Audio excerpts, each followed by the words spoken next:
Para los que no saben cómo identificar cuando su gallina está clueca o ya está en proceso o lista para poder echar su huevito, y es que ellas hacen un sonido bastante diferente al natural que ellas tienen, y es cuando alguien se acerca, ellas hacen un sonido diferente. No sé si logran apreciar ahí el sonido. Estoy tratando de que ella haga el sonido porque para que ustedes puedan ver.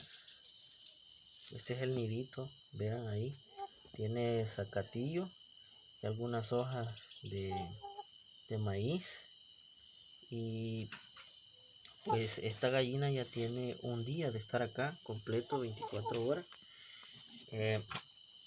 ¿Y por qué hago esto? De esperar que la gallina pase por lo menos 24 horas en el nido. Y es porque así yo me aseguro totalmente de que mi gallina está clueca. Como ustedes pueden ver, ella es bastante mansita conmigo. Es tranquila porque yo siempre vengo a sacarle sus huevitos.